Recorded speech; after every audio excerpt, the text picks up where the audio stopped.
Oh, hey, Alex, welcome back. You caught us at a good time. I'm here with some very special guests this evening. We have the Red and the Red. Thanks for coming. Thanks for having us. Yeah, absolutely. Y'all got a show. Your next show's June 5th. Where was that at? The 5 spot. Hell yeah. Who's on that bill? Yeah, we're playing with our friend Will, who runs One Wheel Fireworks Show, and the adult videos. Hell yeah. I love their name.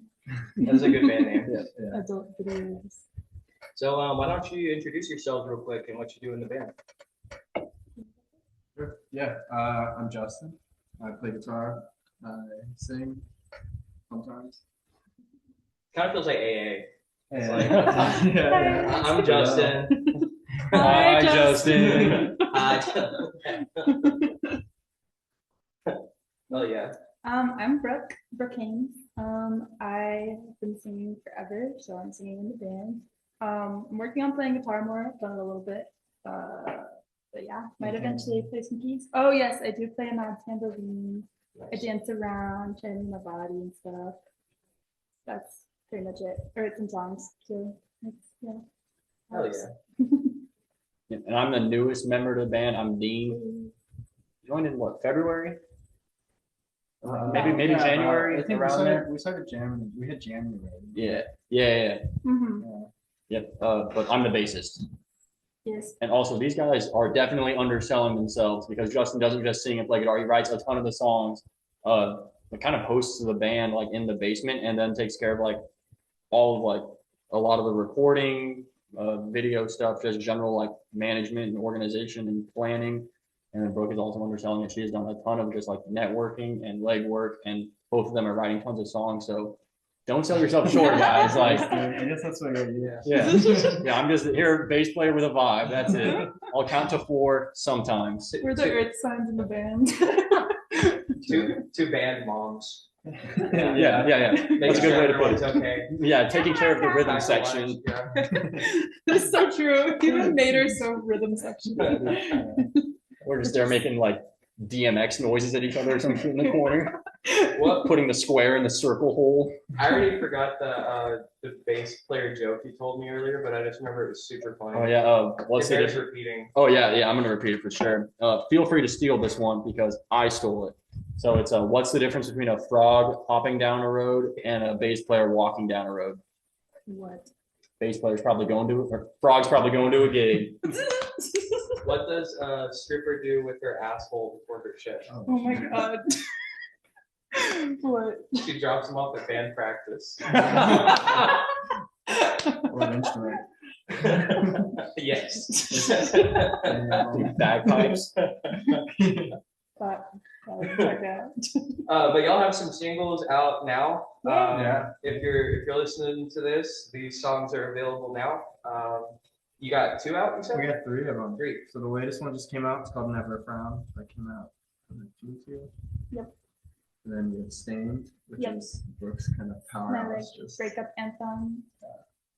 And then our first single came out in February, and that was The Ways I Found. Nice. I wore my rose locket to represent the Oh, song yeah. today. Nice. Behold.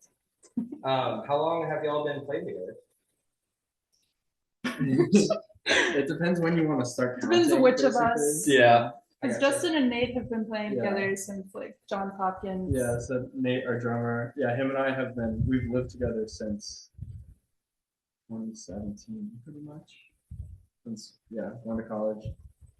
And then, so we've been playing together that long. And that's Nate, our drummer, is not here right now. But then when we moved to Nashville, we met Brooke was like 2.5 years ago. Yeah, so that was like summer of 2022, Yeah. and we had her over to come jam with us. And like, oh yeah, okay, like this shit works. Like, yeah, like I don't think there was any question about it. Mm-mm. Gotcha. What brought y'all to Nashville?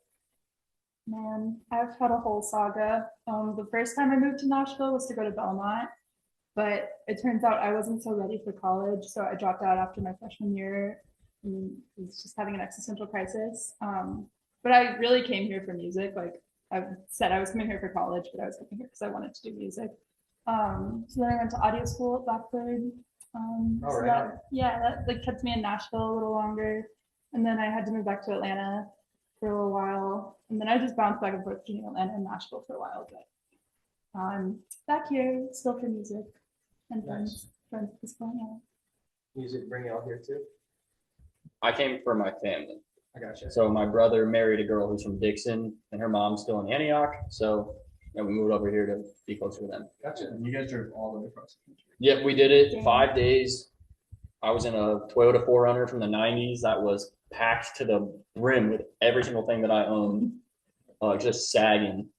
And I was going 35 up hills, just like in third gear, just like. That's rough. Yeah. That's a long drive. Too. Yep. Yeah. And we did it in the summer. Oh God. Yep. Do you have to go through the Rocky Mountains? No, we went north of them. Oh, So we went up into like Wyoming, and we're just flying. crazy. Dude, those hills up there, like, dude, I was just foot all the way down. If I lose this speed, it's gone. So I'm just like, I hit like 90. Yeah. Just like, yeah. There's a reason that car died. R.I.P. Yep, dude. I love that car so much. I still miss it. I'm still sad. What kind of music did y'all's parents listen to growing up? Oh, my dad, he'll say this too. He would tell us this all the time. He'd say, "I'm brainwashing you," and that's it. I'm brainwashing you. It's a good dad. It's a good thing to be brainwashed. Yeah, Yeah. yeah, that from him for sure. Yeah, my dad was the same way. He had Zeppelin 4 on the vinyl and everything, and pulled it out. Oh yeah, Yep. yeah. That's such a good record. Yep. My mom was really into like 80s alternative music, like Tears for Fears and The Cure and things like that. Oh REM. My mom and dad actually were both like going to college at UGA in Athens. At the time, REM was like in their heyday, so I'm jealous of them for that. And then my dad really introduced me to like 90s grunge mainly, because like I would always ride with him and my brother to my brother's sports ball practices, sports ball games, and they would always be listening to like the rock channels. It'd be like Foo Fighters and Pearl Jam, Soundgarden, Nirvana, and all those things. So that's probably where my love of rock music came from. Right on. Yeah. Y'all all agree that that's like shaped your music, or do you feel like you've gotten? I mean, it's not exactly like Led Zeppelin, but like, does that shape the way you think you make music, like the way what you grew up on? Yeah, for sure. Yeah. And I think at least it's definitely has shaped, maybe less so now, but at least in the beginning, like when we were first starting, like first came with Brooke and such, like I think we all had older music tastes, and like more so than the music itself, I think of just like the kind of idea of what's going on, just like musicians and really playing together, and like the songs only exist like when you're playing them. It's not all like layered and whatnot, and just doing it together. Like that's what we've done more than anything else. Just like playing together in our basement, writing stuff, and like getting it feeling great, and having some days where you're like, I feel like shit right now. Other days like, oh, that ripped, like everybody's and it's the same song. Yeah, everyone goes through. Yeah. Yeah. Anyone grow up with religion? Oh yeah. No. Oh yeah. You want to talk about it? I mean, I grew up in the kind of family where my parents like were pretty religious, but we didn't have to go to church like all the time. Like they mainly took us to church. I have 3 siblings, so like my parents were always just like overwhelmed with everything. So we didn't go to church every week. We went mainly for like holidays and every now and then when they were feeling like it. But they still had like very religious views on things. And yeah, I just wasn't vibing with it. Christian? Yeah, Christian. Yeah, What mainly like denomination? my mom grew up in like a Methodist household. My dad was just his parents were like Southern Baptist. Okay. Yeah, but he's more just like we went to like a I non-denominational gotcha. church. But yeah, by the time I was like out in Nashville, like going to college and stuff, I was like, I feel like there's something more like that I can relate to belief wise. So I started exploring a little more. But Yeah. yeah. At this point in your life, what do you think? I mean, no one knows, right? But what do you think happens after we die? And again, no one knows. But does anything make more sense than anything else? I have thoughts. Yeah, I mean, it's not an easy question. Yeah. yeah. It's like like humanity's been around forever and we don't know. So like that's how difficult of a question that is, right? Mhm. Oh my god, I never thought about it like that. I do like We're to gonna figure it out believe- tonight though on this podcast. All right, here we go. Let's dive in. I do like to believe that we have like souls, sort of like our essence of consciousness or whatever. And like after we die, I do like to believe our consciousness still goes on in some kind of way, whether it's like out in space or like here on Earth and like the birds and the leaves and trees or like everything in between. But I think our concept of it as humans is so it's just below what it could actually be. Like I feel like we could be split between multiple dimensions, just like everywhere all at once. And we wouldn't really be phased by that because we're free of our bodily, I don't know, cage. Attachment. I totally agree that it's like whatever it is, it's not within comprehension. Yeah. It's got to be like bigger than what we could understand, almost. Like, or maybe part of why we don't get it is because it's like not a thing we'll be able to figure out until it happens, I guess. Like a whole nother Ooh. sense, Yeah. almost. Like you can't imagine a new color, Oh, Oh yeah. you know? So it's just like, it's Yeah. a feeling that you don't know that you can feel. yeah. So the fourth dimension. I'm so glad you said that because that brings me to something else. But I guess before I get too far down the rabbit hole, do y'all have any additional thoughts about afterlife? I will add one thing, which is that I think of have you ever read Slaughterhouse-Five by Kurt Vonnegut? Yeah. I think of the actually right behind you. Tralfamadorians. No way. Oh, Yeah. I saw it. Dude, it's like Kurt Vonnegut's like my favorite author. Really? Mhm. We do a Yes. book club once a month. Oh, snap. You should come on with I'm some in. Vonnegut. I'm Hell there. yeah. I love reading. I was an English major. That's what I finally ended up Oh, really? That's cool. finishing college for. But yeah, I think of the Tralfamadorians and how like they see humans from like such Yeah. a different perspective than It's a from what we landscape, can. like the Yeah, centipede. like they see all of Yeah. time just laid out before them, and they don't even. They're just kind of like, haha, time. Is this book not about a slaughterhouse? No, No. I never read it, so. No, it's about aliens and Oh, what? time it's What the travel. about a fuck? million What? different things. It's And genreless. PTSD and- yeah. Oh, Yeah, wow. it transcends genres. So It's a lot. So it's closer to like Ender's Game than like Animal Farm? Yes. Okay. It has like there's definitely like it's deep though. There's like elements of trauma and Oh, yeah. PTSD. Because he fought in World War II. So Oh yeah. a lot of it's like autobiographical, but then a Yeah. lot of it's also I like think- sci-fi. Yeah, I like the picture of time that book portrays, where it's like it's not a linear story, and it doesn't matter. It's like really cyclical. It is Yeah. really cool. Sorry, go ahead. It's more like I don't know, like if time is the dimension itself, then the whole thing is just laid out on the canvas, and like the story itself is just kind of taking different parts on the plane. Mm. And so like logically, it doesn't make sense. Yeah, You can't like that's not how it's we not normally linear. perceive Yeah. time. Yeah, It's more about like the themes and things like Yeah. that, like the bigger pictures. Yeah. And if you're like zoomed Not the out, and, like, logistics. looking at the whole thing, you're just like, oh yeah, it's all there and happening at the same time. So It it is- goes. it is weird. Like, because I mean, even like a line has like a trajectory, and it's like point A to point B. But if you were like to draw Slaughterhouse-Five on a piece of paper, it's like here's this piece, and then it's over here, and then it's here, and it's here. Yeah, it is very interesting as like a narrative style. Like what a visionary. Well, y'all have definitely got to come back for some Vonnegut. Yeah, we do a book club once a month.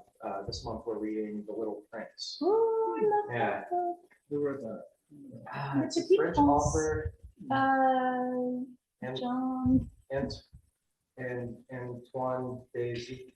Oh, yes. And It's a from French- Saint Exupéry. That's so much better than what I would have attempted. I read it in French class. Like we read it in French and had to do a little assignment on it. Yeah, I actually have a French copy, so like La Petite Prince. Or Mhm. am I saying that right? I don't know anything about French or French. Yeah. That's all So right. it's like le instead of la because Okay. it's masculine. Yeah. But you were close. So what was I gonna say? Oh, have y'all heard about telepathy tapes? No. No, Okay. Bro. So last month, telepathy tapes on Spotify overtook Rogan for a little while as the most popular podcast in the world. Wow. And it is it's records of this woman was doing studies with nonverbal autistic kids to prove that they can read people's minds. And there is now repeatable experiment, like repeated this is science now. Yeah. It's like They wrote it down. It's well documented that these kids can read minds, and it's repeatable. It's very, if y'all are interested in that What at type all. of experiments? I'm in. How do they- So they did several things, but an example of it. Okay, so kids here, and there's a person in another room.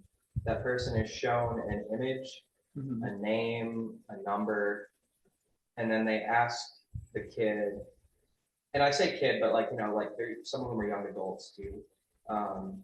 And they're able, with like a 95% accuracy, not just names, not just colors, not just, but like paintings, like describe intricacies and details. And they've done this with multiple people. Oh my God, are they finally doing it? Are they finally weaponizing autism? Fuck. How much more can they take? This is- Finally, we found a use. Oh my God. This is That's what I'm not hilarious. legally allowed to vote for. But I mean, like, to me, that was like not the most mind-blowing thing, because it's like if you've been on the internet, for enough time, you'll find out about like declassified CIA stuff that they've did, and like the Russians have been doing stuff like this for decades as well. And but the fact that it was the biggest podcast in the world is like, that is like That's crazy. insane, right? Mhm. So yeah, like that just happened. But the reason I brought that up is what you were saying about like when we were talking about the afterlife, like a fourth sense, maybe like a sixth sense actually. Yeah. But yeah, and so I was watching someone else talk about telepathy tapes, and they were a whistleblower from a government program, and they were talking about how once they started like finding out that that's real, they wanted to like vet people and like train them. And it's like, okay, well, what kind of people are we looking for? And what they found out is that there is no real trait that you can point to as like a determiner for whether or not people are going to be able to do this.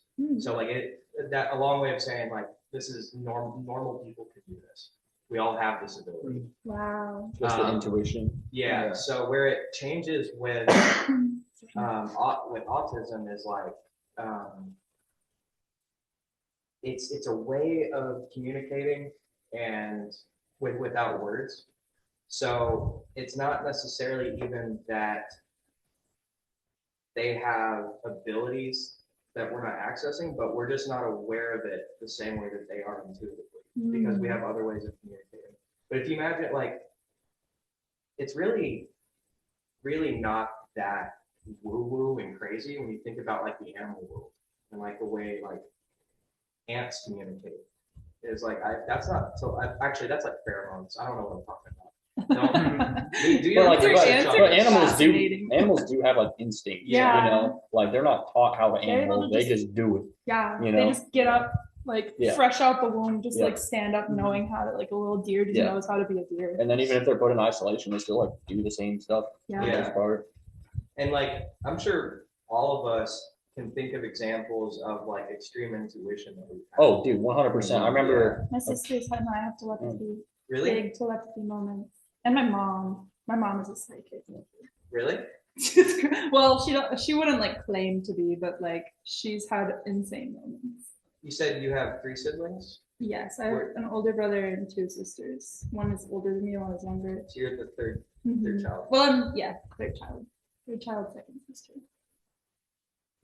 Yeah. Well, okay, so you're able to like do that with your sisters, you said? Well, probably not what you're describing, but like we just have moments where we like say things at the same exact time, or like we'll like call each other. We'll just get a sudden feeling that the other person needs to hear from us, so we'll just like call That's each other. awesome. Yeah. What's like the age gap between y'all? My older sister is 29, and my younger sister is 24, and I just turned 27. Okay, so really not like huge. I mean, I wonder if that has something to do with it because I know like twins experience that. Yeah. Like Also, I think it's just the thing of like you guys have spent so much time together that you just kind of both are programmed that way. Because like my friend Cody from back home, like him and I would say the same things like constantly because we just had spent so much time together. We were just talking about that at band practice of like hitting the same the fills, same licks, same yeah. fills at the same time. That's synergy. Yeah. That's an interesting point too, Justin, because I think about like if you go to like a jam or like if you watch jazz. Like, I'm a real big Miles Davis fan, and it's like those dudes are locked in such a way that they're able to communicate without speech. And I mean, you know, they're also extremely. It's not entirely telepathy, right? It's a lot of like playing together and knowing each other. But there is an element of like when things happen on the fly, you can see a conversation. Like I love watching like music being created, like because you can see like everyone on stage is looking at something up here, and then there's kind of an acknowledgement of like, oh, I see what you see. Yeah. It's magic. Yeah. It's so cool. It is magic. Yeah. Yeah. I guess like going back to the sister thing, that's kind of like a weird thing that happened recently, kind of what you're explaining. Like my little sister explained that she had such a weird moment with like looking at me and envisioning kind of like deja vu, like envisioning that I would do the exact sequence of events that I did right before I did them. And she was like, I just got so freaked out. Like she's like, I just like looked at you and like saw the future and saw you do it. Like, what is going on? Life is wild. Yeah. That's like, I don't know, the older I get, like the less I know. And yeah, like all I know for sure is that I don't know shit at this point. Like that's a good place to be in. Yeah, that's the real way trouble is better. when you pretend like you know everything. Yeah. Or you never even have that thought and you just think that you know everything. Those are the worst people. Just the most confident and the least self-aware. I was raised as a Jehovah's Witness. Wow. And I was also homeschooled. Wow. So I was like extremely sheltered. Yeah. And so I think like to what you're saying, Dean, is like I think part of that is I just know what groupthink looks like and like what a cult is. So it's like kind of easy to see how, oh wait a minute, everyone does this. Like it's not just a weird religious cult thing. Like everywhere you go, people are ideologues and kind of like sell their identity to a larger entity, right? I see it with politics a lot on every side of it, right? That's a totally bipartisan statement. But it's like it becomes a religion where it's like, well, this is my God, and I'm a ride or die for this God, and that God just happens to be government. Yeah. It could have been Master Chief. What are you doing? Missed opportunity. For real. Yeah. Okay. Okay, so you said you had some ghost stories. Oh, And yes. when I say ghost story, I think we're on the same page, but really what I mean is just something you can't explain. Because Mhm. ghost puts a connotation on it, like it's a lot of implication, right? Mhm. But you get what I'm saying. Yeah. Just like a supernatural Yeah. phenomenon. While you do that, I'm gonna grab another beer. Can I get anyone else anything? I'm okay. I might actually take a beer. Yeah, I might change the vibe a little bit. We can be brothers in arms. we're here now. Actually, please grab me one. I just realized this is on some deep. I got scared I was about to have a coughing fit a minute ago. I was like, is this how it's gonna be? Yeah, we're gonna have to start over from the top. Hello. Should Earlier, I wait until you get back to tell my ghost I'll story? be back in a second. Okay. I'm gonna check on you real quick. Go ahead. We will read it. yeah, I'm gonna intercut really quick. Earlier, you said you noticed the slaughterhouse or the slaughterhouse five over there. That's funny because I didn't notice that, but I noticed the Naruto right next to it. I was like, that's the duality of man right there. Confirmation bias. I've seen that. I've seen that. There's no other books in the world. No. It's only Kurt Vonnegut. First thing I saw was Stephen King. But that's because that book is so big. Oh, And it's right behind me. yeah, the Vonnegut's behind me. There's no way. Yeah. Have I ever told you my ghost stories? I don't think so, no. That's crazy that I haven't talked about Okay, sorry about that. it. I always yap about it the moment I get. a Thank chance you. to yap Thank you. about it. Thank you. Oh, no, thanks. ASMR. Yeah, no problem. Okay, so a lot of them, going back to the sister thing, involved me and my older sister. Because we were both the two just growing up where like weird shit happened to us. Like, my first memory of anything sort of supernatural happening was like when we were at my oldest childhood house. Like, I barely even remember this house because I think we left when I was like 7. But I just remember there was one night that there was an earthquake. I didn't know that yet, but I was sleeping in a room with my 2 sisters, and like I woke up in the middle of the night, like 2 a.m., and I heard someone whispering my name. I like woke up. I was like, "What? Like, who said my name?" And they were both dead asleep. So then I got really freaked out and went to my parents' room and like slept with them. And they were like, "Oh, there was an earthquake last night. That's strange." I was like, "Oh, maybe that's why I heard my name whispered in the middle of the night." Then fast forward. I'm sorry. How old were you? Like roughly? Like little kid? Little kid. Okay. Yeah. And what were you living at? This was when I lived in Kennesaw, Georgia. So Okay. fun fact about Kennesaw, Georgia, it's right next to Kennesaw Mountain, which is one of the notorious places from like a Civil War battle. Also a bunch of like Native American burial grounds in the area. So it's like, yeah, kind of It's haunted. haunted. Yeah, there's a little a lot- haunted. there's a lot of blood It's in a that little soil. spooky in Kennesaw, Georgia. Sorry, go on. So then the second neighborhood that I lived in as a kid, this is more in like my elementary school years, like later elementary school years, was still in Kennesaw, Georgia.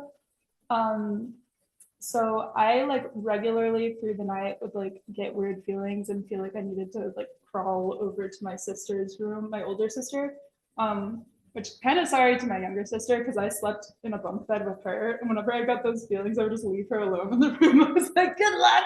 I'm going to sleep with my older sister. Like, bye. You're on your own. So one of those nights, so like the layout of our rooms, both rooms like shared a Jack and Jill bathroom so we could see into each other's rooms like through the bathroom if the doors were all open. So one of those nights I went and like asked my older sister if I could sleep with her and she's like, sure, whatever. So I like turned around on my side and just kind of immediately went to bed, but she stayed up because she was kind of scared too. And she was like laid like this facing to my room. And she swears to this day that she saw my closet door open and heard my name being whispered. Like she heard. Did you hear it? No, Or I you were was asleep, but she got freaked out by that. Oh man! And then I'll just get each Is of that the in houses same I lived in house as a as the kid. first story? This is a different house. Okay. Yeah, but same creepy, spooky name being whispered. So then we moved to Suwanee, Georgia, across the metro Atlanta area, to another house. And the lady who owned this house, we were just renting it at the time. She was like super spiritual, kind of like how I am now, but she was a little more on the woo-woo side. But I was just kind of fascinated by her at the time because, like I said, at the time I was in like a super Christian household, and we were just like, whoa, this lady's different. So her house always gave me creepy vibes too. I always felt like I was being watched at night, like while I was trying to sleep. But then one Christmas, my mom accidentally got me a Ouija board because it was like made for little kids. She didn't know how Ouija Awesome. was spelled. Yeah, great choice. Awesome. So I just like opened it up and was like playing around with it, and I was like, this game sucks. I don't even know how to use it. So I just like threw it, like opened into the closet, and stuff like really started picking up then. Like the oven started beeping at 2 a.m. every night. Like I was freaked out every night. I would like crawl to my sister's room. One of the nights I crawled to my sister's room, we like locked the door, and she heard someone like jiggling her doorknob while I was sleeping. Oh, is this not just a string of breaking and enterings? No. So it's So actually like a person who's been on the run, just like squatting in every house you've lived in. maybe. The hidden fifth sibling. So then, We don't talk about. oh my god. Get back in the We closet. don't talk about Jimmy. Okay, so finally, to round it all out, this is probably the craziest one, was once we moved to our final house of childhood back like in late middle school to early high school. This was still in Swanee, Georgia, different house though. And there was one day that I came home from school with my older sister. We were both in high school. My younger sister was in middle school. So we came home from school, whatever. And my older sister was like facing the living room while we were standing in the kitchen. And she swears she saw a little girl in a white dress with like curly hair run past behind me. And she thought it was my little sister. I still remember her being like, Kenzie, what are you doing? Like, you're supposed to be at school. And she ran down to the basement to go find her because she thought it was my little sister. So my little sister was at school. Like, we checked her location. She was at school. She was not there. She followed it? What? She followed it? Oh, yeah. She was Braver like, than she me. thought it was Mackenzie. She was like running after her, like trying to find her. So then my sister, while I was at a sleepover one night, my older sister, Holly, she did a Ouija board with her friends to try to figure out who this ghost girl was. And the little ghost girl was responding. And my mom was taking pictures the whole time. And you see, like, in the beginning, the windows are like totally plain, nothing crazy about it. But at the end, like once they're done with the Ouija board situation, you see like a tiny little handprint on the window. And then Whoa. to just round it all out, okay, there's two more situations with the little girl, and then I'm done. Oh, well, this is a saga. I This is- know, oh my I know, God. it's my whole That's like childhood. actual like haunted level. Yeah. Yeah. So there was one night, fairly recently, honestly, like several years ago, that I was at my parents' house. Like, Is this the first time something weird's happened since you were a kid? no. Okay. All right. Yeah. Sorry, go ahead. Weird stuff just keeps happening. But so I was staying at my parents' house, and I was in the basement, and it was late, and I was a little under the influence, and I was alone, and I was just like watching TV or whatever. And then I heard the song Only the Good Die Young just start playing in the basement. And I was like, that's the creepiest thing ever. So I like ran upstairs to be like, who is playing music right now? And everyone was asleep. I was like, okay, cool. And then my brother was also in the basement with his friends one night. My brother's super, super like logic brain, like no ghosts, no nothing. Like he's like super straight edge, like will not believe in anything that's not like real right in front of his face. Like, he's just like a stickler about that stuff. It's kind of annoying. No But- object permanence. If I can't see it. He's One of my just best like- friends is like that, and like we go back and forth so much, and it's actually like a super awesome relationship. I It's do. like, we don't agree about anything, and that's kind of awesome, actually. Yeah. I It's kind of so like it with good. my brother because he's still willing to like have the conversations and explore it. Like he has the curiosity. He just like doesn't believe what I believe, but he's still willing to hear me out. But sometimes he'll just like make fun of me, and that's okay. That's fine. I'll take Yeah. it. I'll Yeah. make fun of him too. But yeah, we do benefit from each other. But so anyways, one night he and his friend were, I don't know if I should say this. On live. Alice won't tell anyone. It's fine. They were having a psychedelic experience together in our parents' basement, and they both basically like took turns. Like one of them like went to the bathroom, and one of them stayed in the little heater room. And one of them, while the other was in the bathroom, saw a little girl with curly hair and a white dress, just like walking through the wall, like glitching out, just like walking through the wall Wow. over and over again. So then I guess that was my brother's friend who saw it first. So he just kind of like walked to the bathroom when my brother was coming back, and he just kind of like looked at him and was like, and then like my brother went in and saw the same exact thing. So then when he came back, they were both just like standing there like, did you see the, yeah, you saw the, okay, yeah, we both saw that, but we're just on drugs. That's fine. That wasn't real. But then my brother explained that to me, and I was like, and he had never heard my older sister's story of the little girl in the white dress in the failure. And I was like, you understand that's the same exact thing Holly saw. Like, so I don't know how you still think it's not real. Wow. So he experienced that. He saw it. Mhm. Okay. He and his friend both saw it Okay. at All the right. like. So on the that's same like that's night. like 3 people at least. Yeah. 3 people saw her. Same report. So in the woo-woo community, we have a term called UPG, which is unverified personal gnosis, meaning no one saw it. There's no way to validate this. Mhm. What's really interesting to me is examples like that, Mhm. where it's like, this is on the least woo-woo side of things, a collective hallucination. Yeah, and Right. especially because of the 2 boys, the one, like your brother's friend said that he saw it first, and if your brother doesn't believe in it, he's probably not talking about it to that friend. Yeah. 'Cause that friend probably had no idea, so he another just like blind report. Yeah. My brother would never openly admit to that. Yeah. He would never like. He's just not the type to do that. Like. Kyle. It's, I mean, it's an uncomfortable thought, for sure. Like, Is it Kyle? we really don't know what's going What on is in it? the world. Okay. It's Michael. Okay. I just took a guess. Yeah, the world is pretty crazy. Yeah. It's like, I think humanity, like, we've done such a good job of like figuring things out, which is like very comforting. But we also like think we like have figured some things out, which is like not really, we don't know shit. It's like as a kid, you're like, oh wow, like one day I'm gonna be an adult and I'll understand. And then you realize that every adult is just a kid trying to look like they know what's happening. Yeah. But Yes. the truth is, like, none of us have any idea what the fuck is going Mhm. on, hurtling through space on this rock, just scared and confused. And this kind of thing like gives me, this is like a buoy for me, like, because it's like, oh, okay, I'm not the only crazy person in the world, right?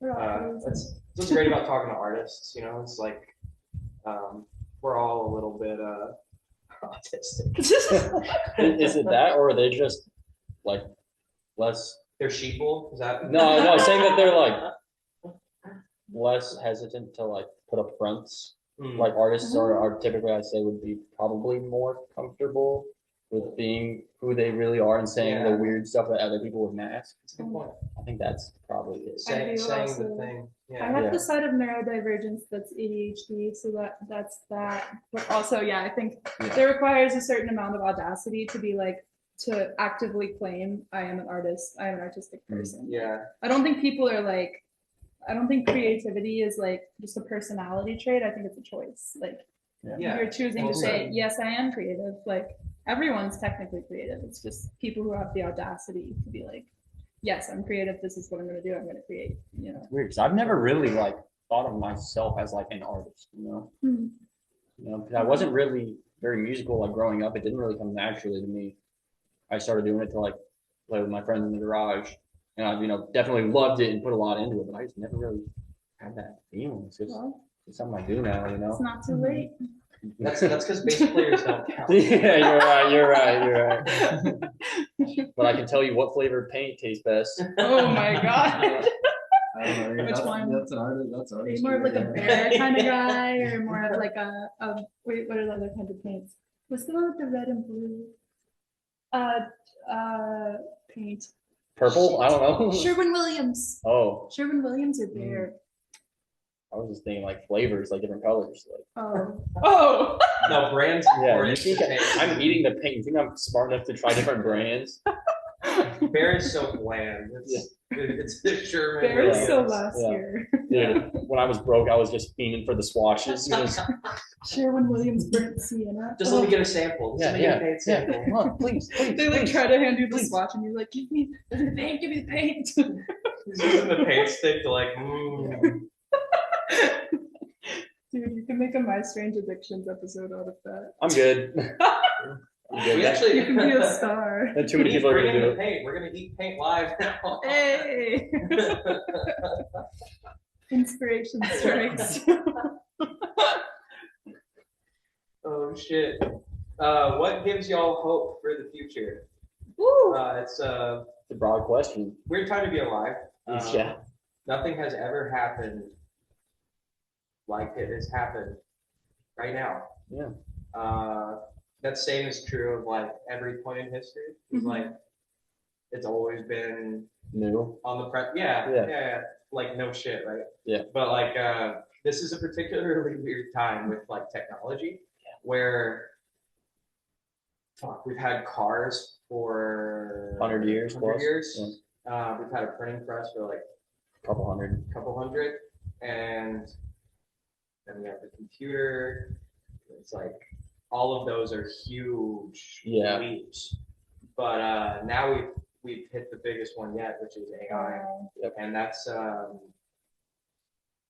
mean I know a lot of people. I know a lot of like artists specifically that like this is. I mean not just artists. This is uncomfortable for everyone. There's pros and cons to it. But the thing about it is like it's happening and there's nothing we can do about that. So it's about integration, not about like how do we adapt with that, because it's not a turn it off kind of thing at this point. Yeah. Actually, wait, do you know the Yeah, I think it's just gonna keep ramping up and then just gonna keep being used to just extract more from the people with less. Yeah. And just keep going to be used by the people who control it to just kind of gain more and more. And at the same time, I think it's going to help a lot of people create things that they never could have, or add on to things to help create a vision, which I'm more all right with. Yeah, overall, it's just kind of scary, man. But at the same time, like if I was in high school and I could watch a video of Goku explaining the quadratic formula to Vegeta, I would probably watch that and learn a lot better than watching my teacher do it. You know, like I feel like it's all about context and how it's used, but I just need to replay all the Metal Gear Solid games. Fuck yeah. Yeah, they explain it better than I ever could articulate it. Yeah, I love those games. It's interesting that you brought it up because I have actually been working in AI lately. Like I've been working for Meta, which is so crazy, on like a contract job.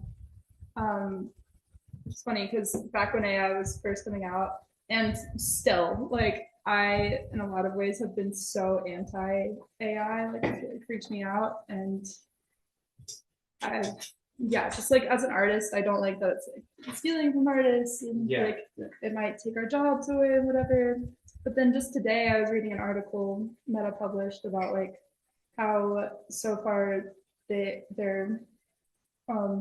efforts they've put into like this AI ads campaign that I'm working on has contributed. It's like linked to like $500 billion in the economy and like billions and billions of jobs.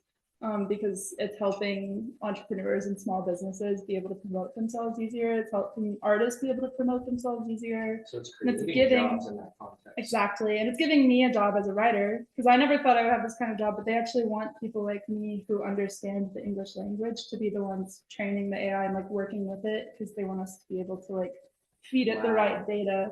So it's like, yeah, it's a double-edged coin. It's a two-sided coin. That's what I'm gonna say. Yeah. No, I like that combined there.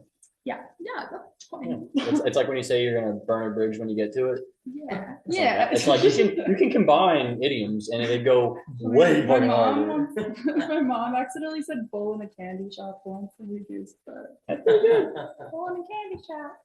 But yeah, I still have mixed feelings about it, but I would like to believe that just like any other major disruptive invention, people are gonna find ways to use it for good, and eventually we'll find ways to regulate it. Hopefully we can regulate it fast enough. No. Boomers don't even know how Google works. They literally don't know how a Google search algorithm works, and they're in government. It ain't happening. Yeah, no, it's a tool like anything, right? Like it can be used for good, it can be used for evil, and ultimately it'll just like it's not our biggest problem, right? By any means.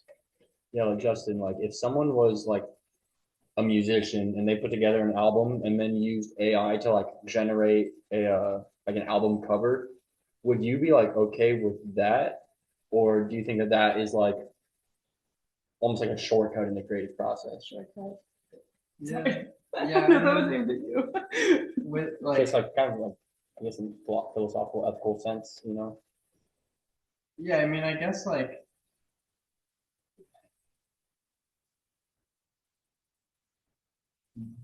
It's an Like- interesting. Sorry, go ahead. I was just gonna say yeah, unless you're taking on the artwork is like you're like intentionally doing it that way. Yeah.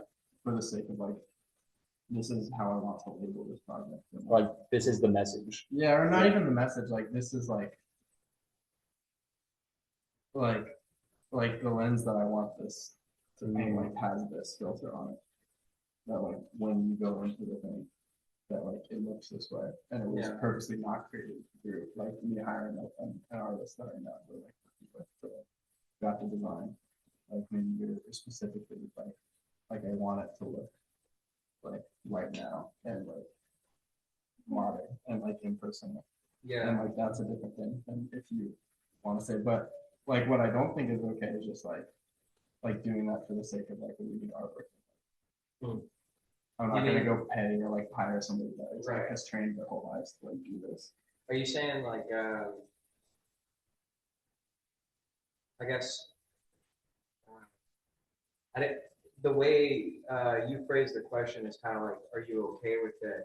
I don't know if you're asking him if it's like for y'all's project or like No, just just in in general. general. Because when I was thinking of that question, I was kind of thinking of it as more of like from an accessibility standpoint Okay. of like, do you think it's like kind of morally acceptable to use AI to supplement a part like a skill that you don't have in order to complete a project or complete a vision or a message that you Yeah. have put a significant amount of That's a work good- into? I think part of like I'm sorry, I don't want to cut you off. Go ahead. I was just say that's interesting. It's making me think now, like, because as an individual, it's like, yeah, like, of course, like, I'd want to do that so I can supply this, Mhm. and I think that's probably fine. Like, Yeah. you know, you're trying to learn and do stuff, but it, I would think that that would cause issues like overall in like terms of like scattering everybody, Mm. where it's like if everybody's just using the tools, now we're like using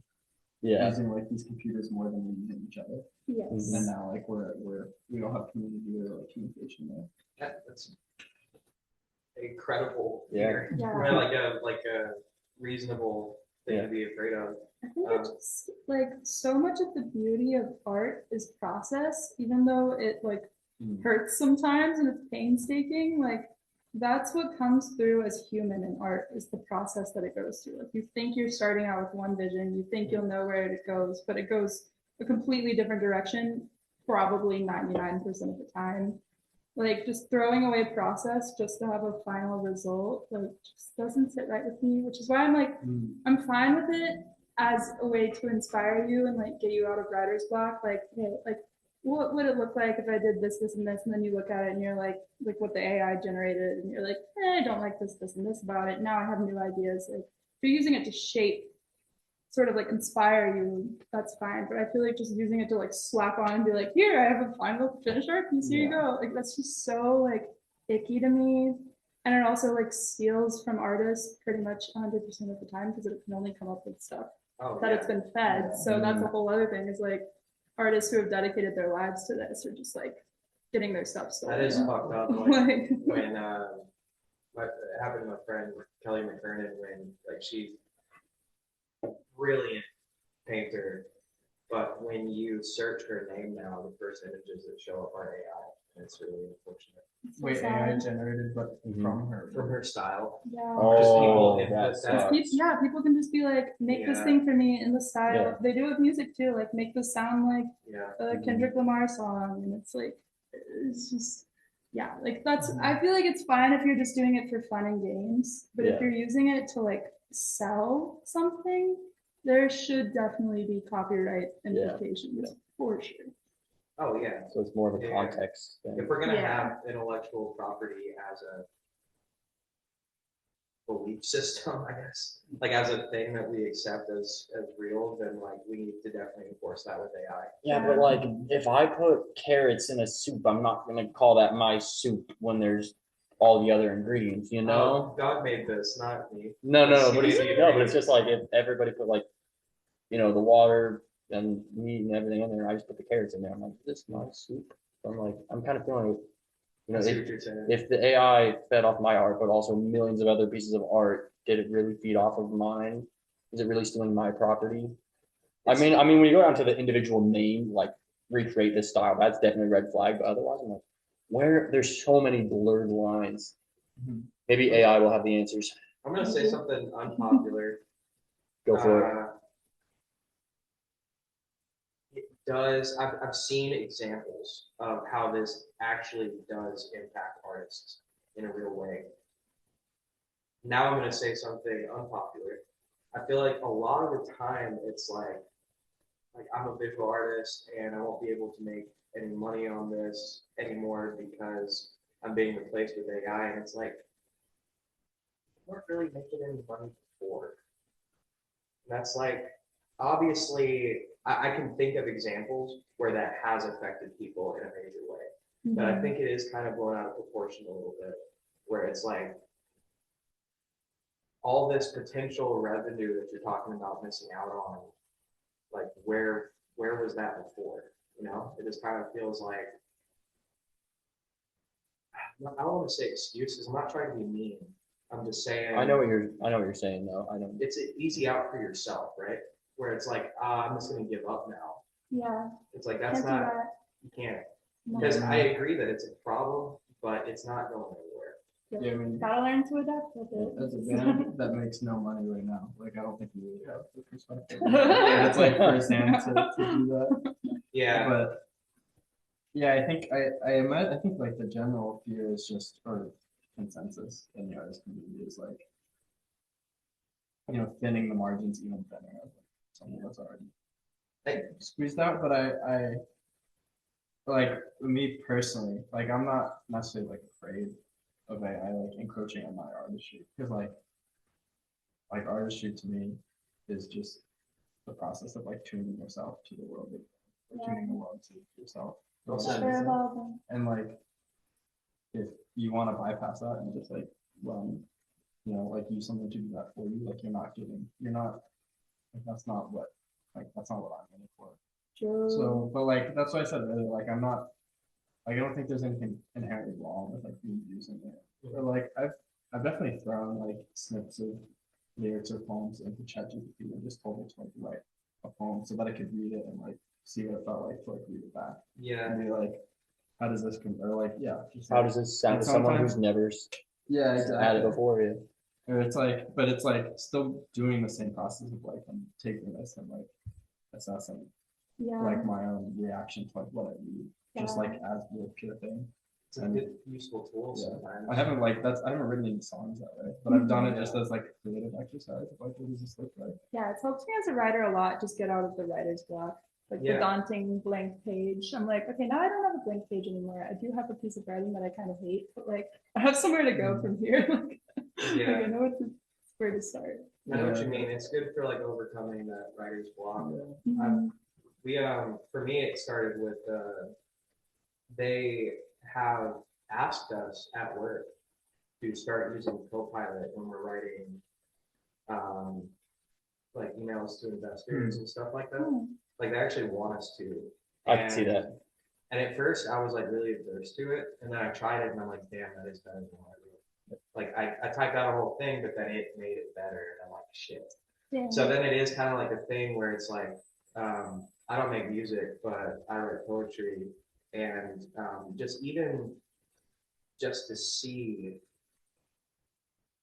what it would do, like just to see what if you fed it this, what is it going to spit out, right? This is kind of an interesting practice is to see what it comes up with. It's such an interesting piece of technology that we're like, again, like at the very beginning of. Yeah. The wild, wild west. Yeah. That's what I called it at work the other day. I was like, boys, we're in the wild, wild west I right do now. know one thing in music specifically, or just thinking of like examples that I know where it's like pushing people out, is on Spotify. I assume that I just imagine the other streaming services that like there's now so many like AI generated music that can like purpose or like perfectly fit the genre, like chill or like like study beats or like or like ambient stuff, and like all the playlists and the way that the systems are set up is to like so many good people like I don't really listen to music like this, but millions of people like put up playlists and just like listen where it's not really about like the artist or like It's if a you vibe. listen to an album, it's just a vibe, and like that type of stuff where it's like that's what the person's on the app doing and listening to it, and like that type of stuff can just be like manufactured Yeah, that's a good from it, point. and then like that now like it like Spotify doesn't have to pay those people if like they're just doing it themselves. Yeah, And so that's like an actual current example of where like in the music industry artists are being boxed out. it's like an entire market that just got destroyed. Yeah. That Well, does like, suck. That's yeah. A awful. lot of Yeah, like the independent lo-fi and beats small and artists stuff. are really making a ton of money on streaming anyway. Yeah, it's yeah. It, like both of those things would be true, right? Where Yeah. it's like this was not something that like people were making a ton of money on to begin with, but also there is no market for that now. Yeah. It's gone. But I'm not like super worried about it long term. I mean, I'm definitely like concerned with just everything that's happening. But Sure. it is just like everything is being like like shattered and shaken up and mixed up, and I'm just like, what do we do with this? And like, what does it look like?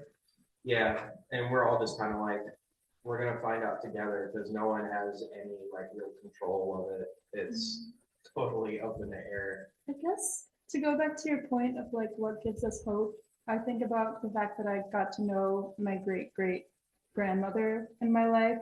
And like I was thinking about it when she passed away. She passed away a while ago, back when I was like probably 12 or something. But I was just thinking about like how much she had lived through. Like she was born in the I don't know, the 1910s or maybe sometime in the 1910s. But I was just like, this woman has been through so much more than I can possibly fathom. And Yeah. she's still sitting here at the lunch table, like the dinner table with me, Mm. just totally fine, enjoying the same present moment that I'm enjoying. Yeah, like when she was Like- born, like the airplane was like pretty brand new. And then she saw the moon landing, and then that was like not even Yeah, like almost half of her life. like Like we think about that. Like yeah, 0 planes to the moon in half of her life. yeah, So you're talking about those giant gaps in technology, and then realize that how much shorter they're getting. yeah. it's- It's like I think Yeah, the reality is we're always going to live in unprecedented times. Like there's always going to be more unprecedented For sure. times to be had. But like, I don't know. Like, I think we just are more worried about it these days because things are like blown up because of social media. Like we're so much more aware of it now. that's a good point too. Yeah. Yeah, that's a good point. It doesn't necessarily what we see doesn't necessarily reflect reality exactly. And yeah, like to Dean's point too is like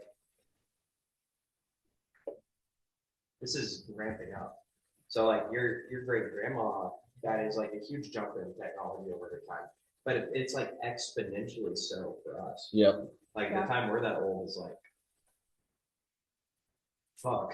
Yeah. Who knows? like- Who knows? Just- Not me. Just like I'm 29 and like just in my lifetime, just so far, it's been ridiculous. Yeah, like think about like TVs had curved glass and were deep, and now they're so tiny that they can fit like on your wrist, like screens and stuff. Cell Yeah. phones, same thing. Like every single thing has just catapulted And up. AI can advance itself even faster than any of those things. Yeah.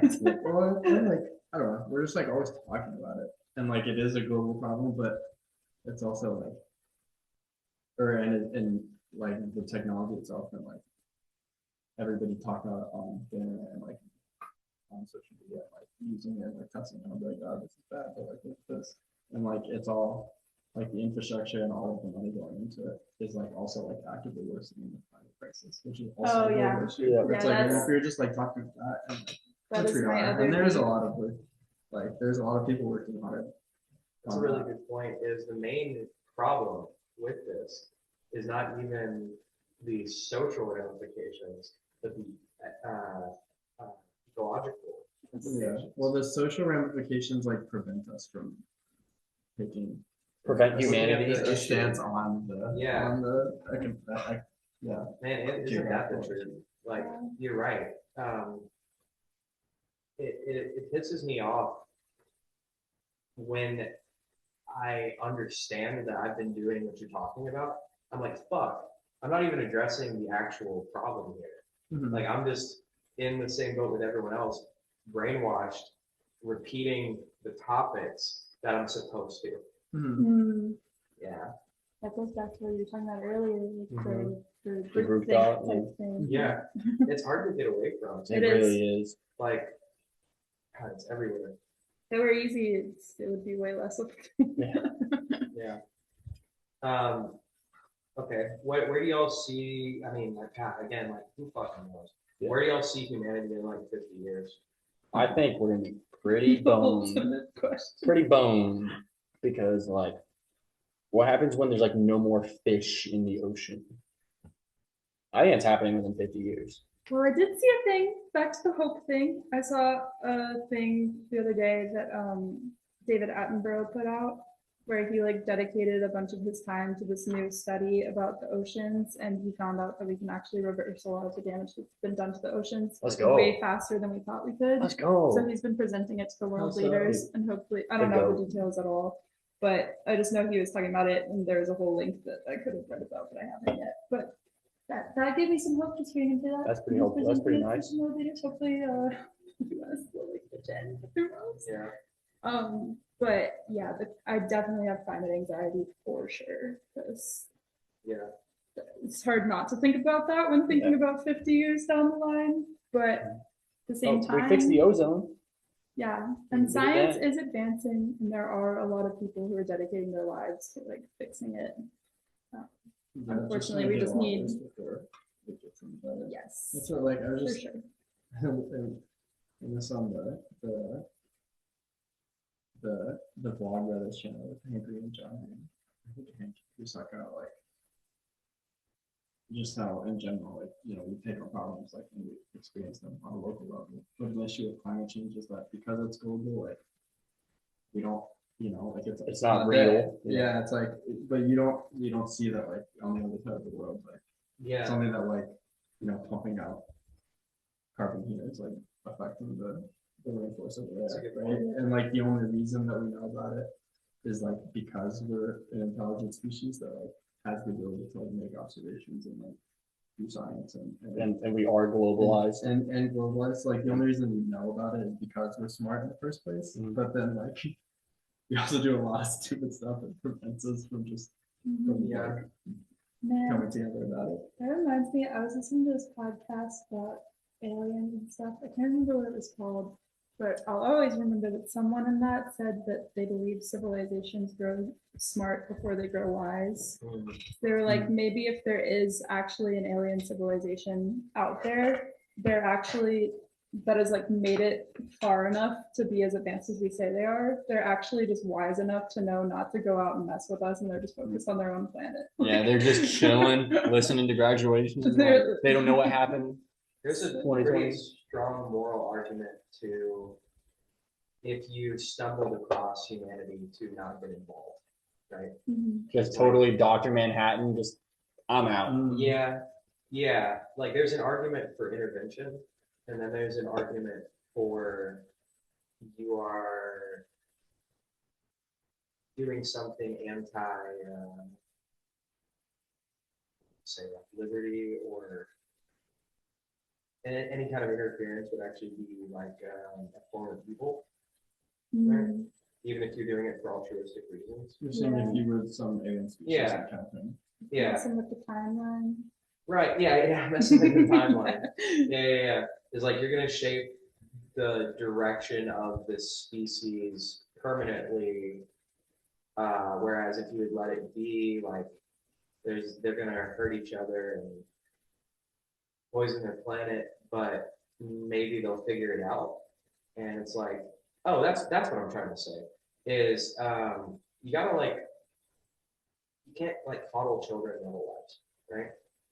It's like, you know, you make them hold your hand when you cross the street, but like maybe you let them touch the stove once, you know? Yeah.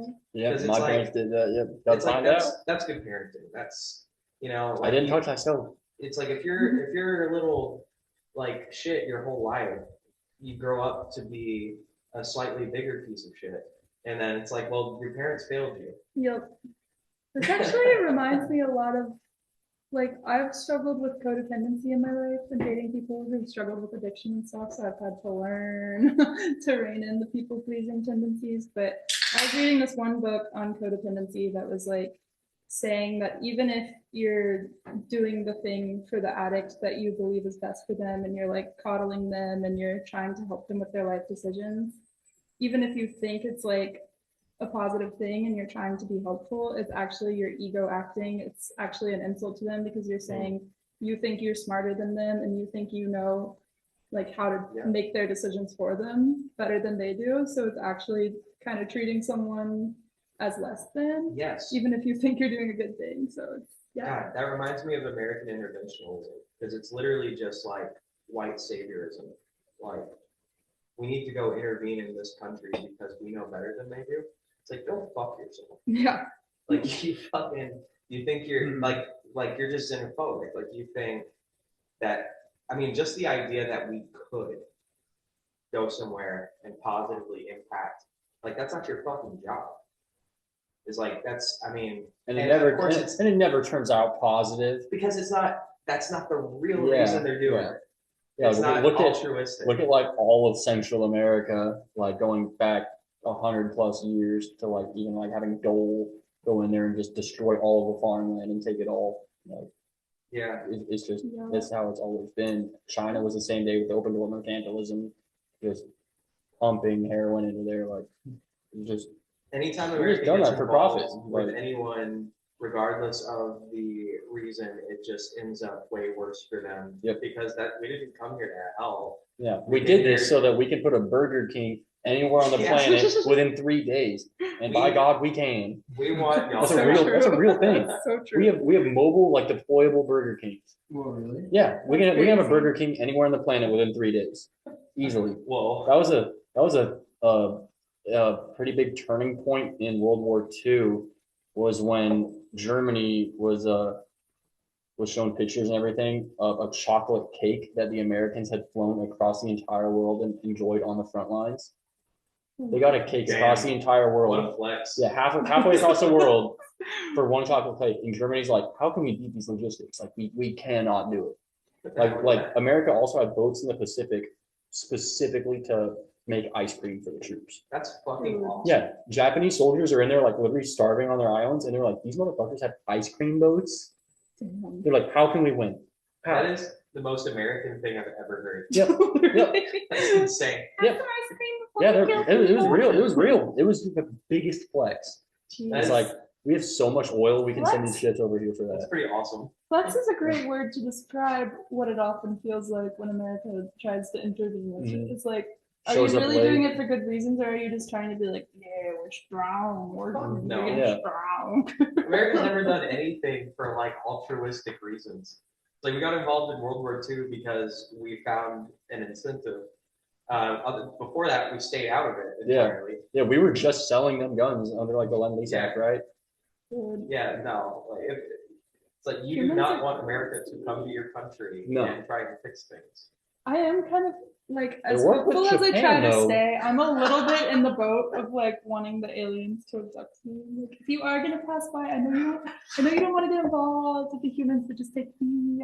I'm down to explore new planets. Yeah, come on. What's good? Take me. I got my 3DS. I'm ready.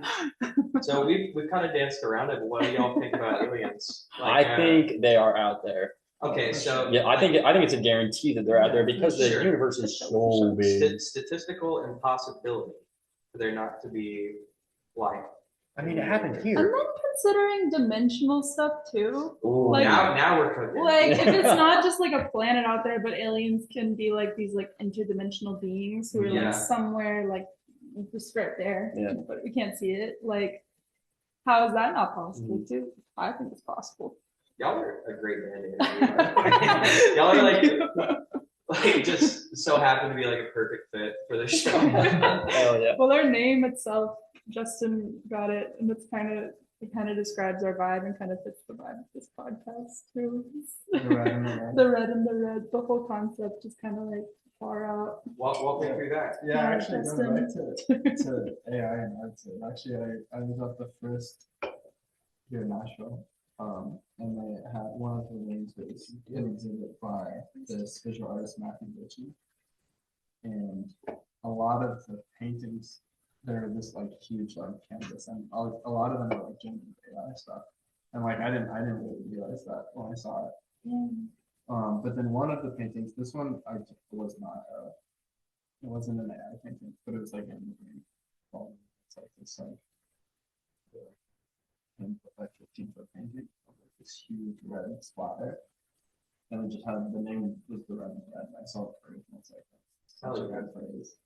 It's like such a good name. But then yeah, the description of the painting, the two reds are I forget the word for this phenomenon, but yeah, there's the red shift is one in the galaxy, but the other one is the red that you see when you close your eyes.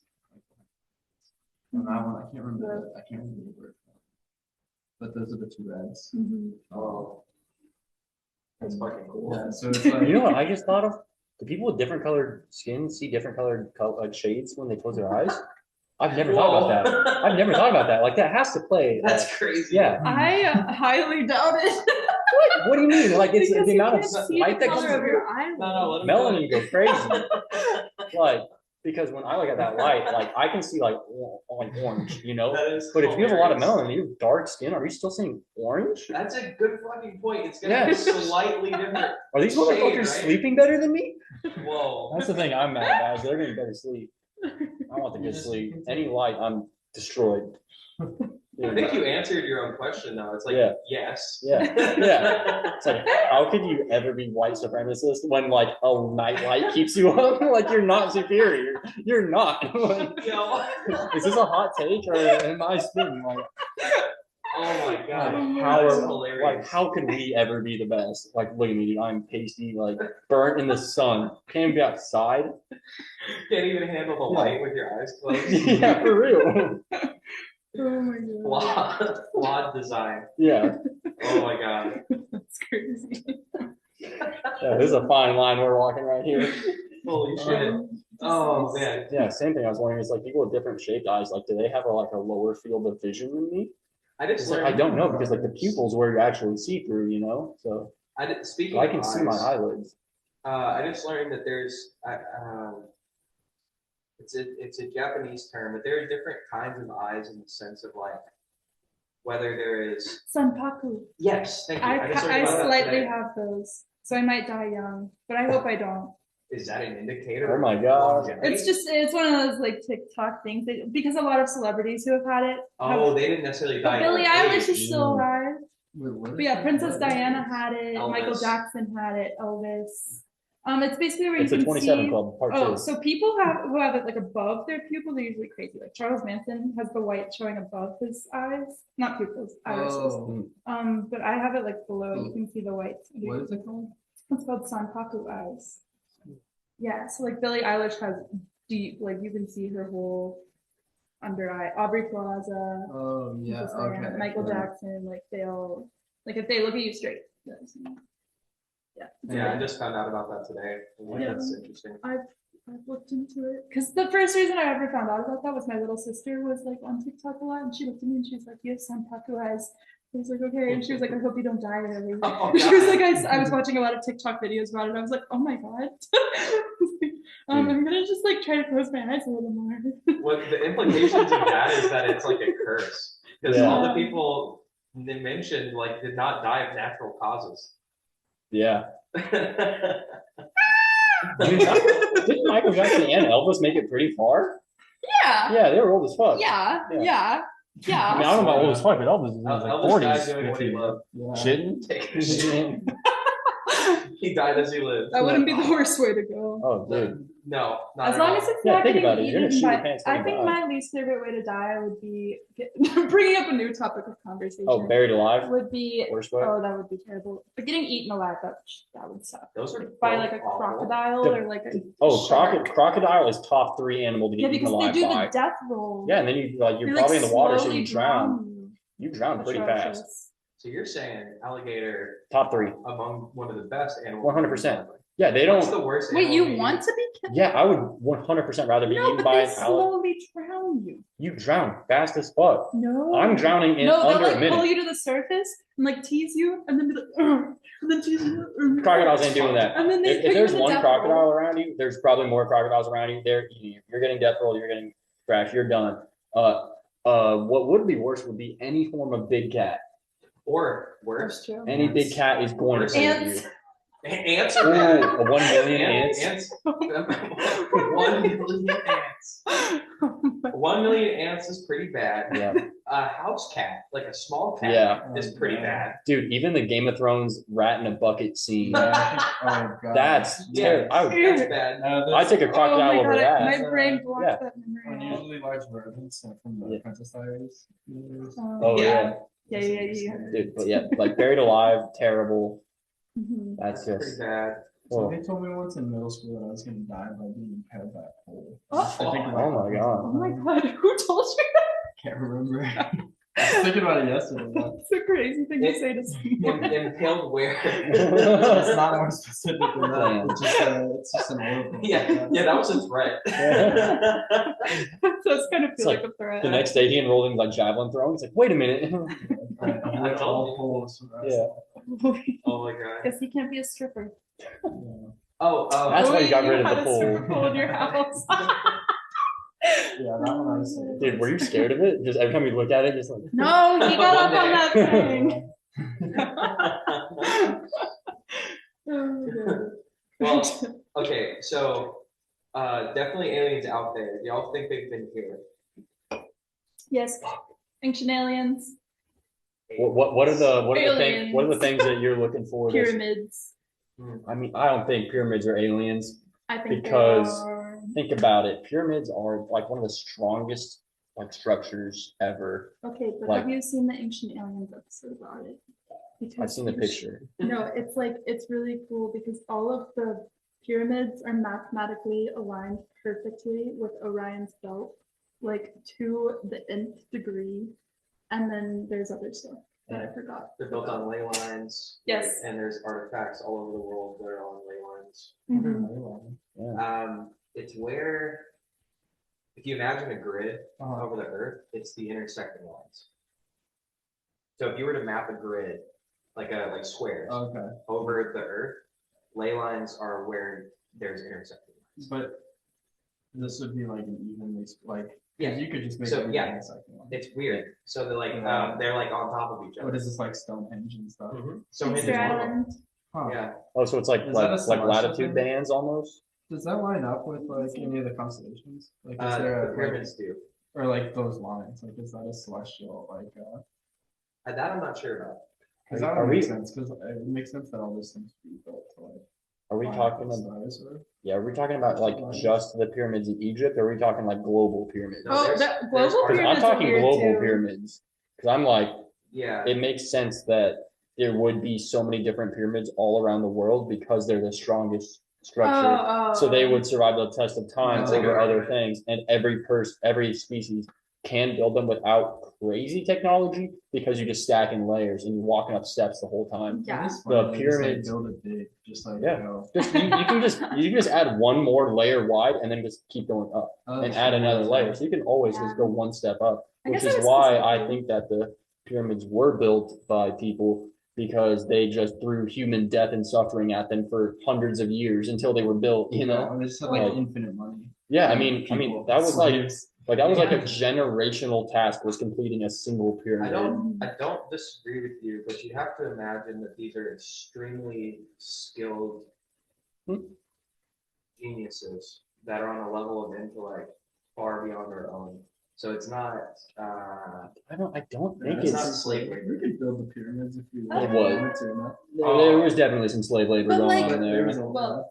yes, but like sure, the Yeah. but there's like lining a up. craftsman, Yeah, there is. educated craftsman guiding the thing. Yeah. Yeah. The thing that I believe that Ancient Aliens has also said, which I don't believe everything that's ever been said on Ancient No, Aliens. no, Let's, no, let's make that real I clear believe right now. everything that's I'm ever not been the said. spokesperson of Ancient Aliens. But the thing they said about the Egyptian pyramids that really made sense to me is they believe that like maybe aliens gave them the diagram and gave them like the directive, like make this exactly here, like do this thing. And then the humans still did it, of Yeah. course. Like they used kind of the humans as their slaves because the aliens like wanted the pyramids exactly there for some reason. I'm with you on that. I think it's Yeah. a little bit of all of the above. It's a lot of time and labor. Yeah. It's skilled craftsmen, and it's probably like some kind of like divine or extraterrestrial. I don't know. I'm just still team human on that one. Like, it's coming from like, that part of the world is kind of where a lot of like math and everything like came from. Sure. Like that's where a lot of like the earliest like engineering feats So where really did they were. get the ideas?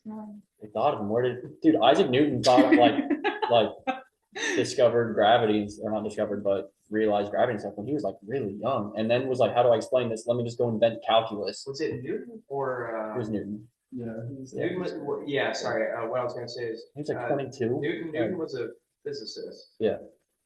It's either Newton with his understanding of gravity, or it's Darwin with evolution. But one of them attributed. It's weird that I'm getting those two confused. But one of them attributed their findings to channeling. They were like a weirdo. Probably Darwin, I think. Probably not Newton. Well, I know Newton. That does sound Newton like was a weirdo too. yeah. Yeah, one of them, and those are completely different fields and completely different people and Yeah. completely different times and completely different places. But one of them Channeling? was like a woo-woo guy. There's something to it. I I think don't there's layers. Yeah, I know. I just think there's some But- smart motherfuckers out there. Like even way back in the day, I think there were just some smart motherfuckers. They made it work. No doubt. Like, But I do we also think we're so intelligent now. We're fucking not. Yeah, dude. Even the Romans had fucking better concrete than we did like 2,000 years ago. I believe in a sense some of it is our mind working, but also like when I think of creativity and ideas in general, I sort of think that our minds are kind of like radio stations or whatever, like radios that can tune Yeah. into certain frequencies, and then like ideas are just kind of drifting in the ether and our brain is able to pick them up. And maybe it's smarter brains that pick up those ideas and actually like run with it, and they're like, okay, this is what I can do with this. But I do believe there is a weird sort of like metaphysical place where ideas come from that advanced civilizations that's maybe not totally understood yet, and maybe could like some things could be thrown into the ether by something. I like the Beyond idea humans. of an alien sniping something into a person's dream. Yeah. Point in Inception. Point in Inception. I know. I kind of like the Dude, sound of I that. love that idea. I totally agree with you because people find concepts, like people that have never met on opposite ends of the world will have the same concept. Mhm. Yeah.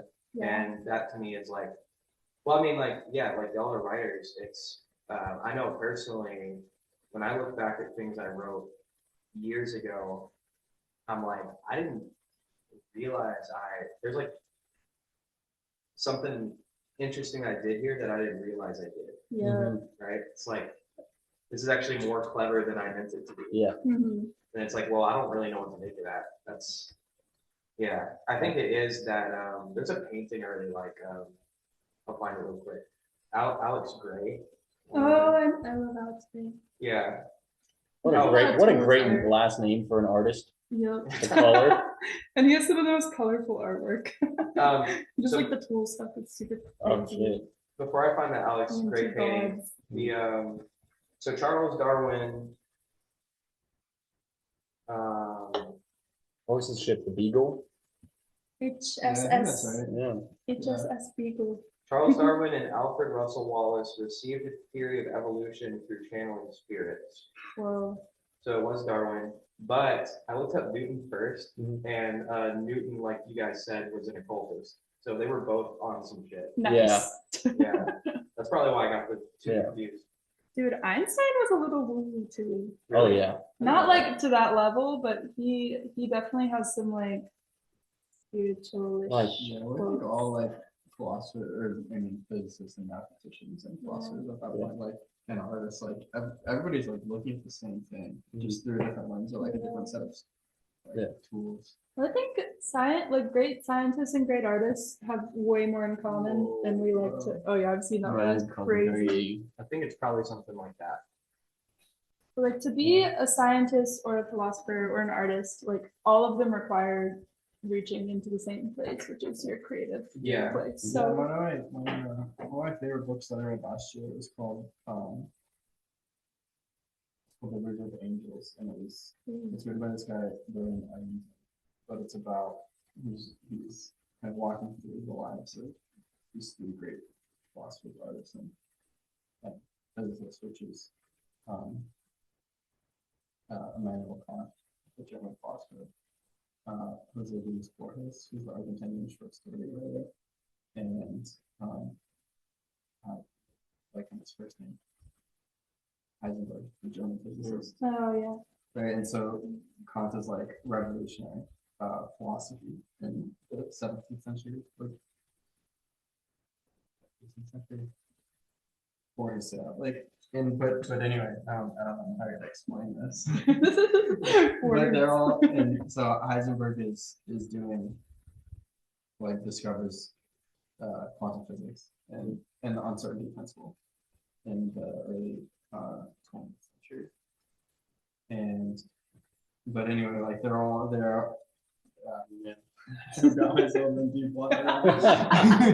You must finish explaining. I'll do my best. But they all three of them are like looking at this problem where the more you kind of zoom in, like almost like the further away you go. Mm. And the lost in the sauce. That's what that is. yeah. They're swapped in. So, like, I'm in too deep. In the Kant terms, it's like there is like the thing itself, the reality as it actually, and then the way that you experience it. Oh, like a Plato's tape kind of thing. With a little bit, yeah. I actually don't. I'm not studying Plato. I didn't mean to. I'm sorry. Go ahead. But no, that's okay. But it's like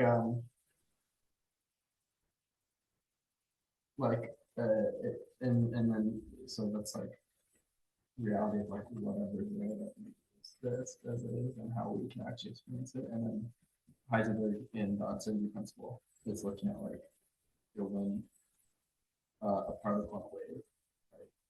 Or now I'm way out of my element here. You zoomed in. The Yeah, quantum Zoomed shit is out. Oh my god, you're right. Yeah. But you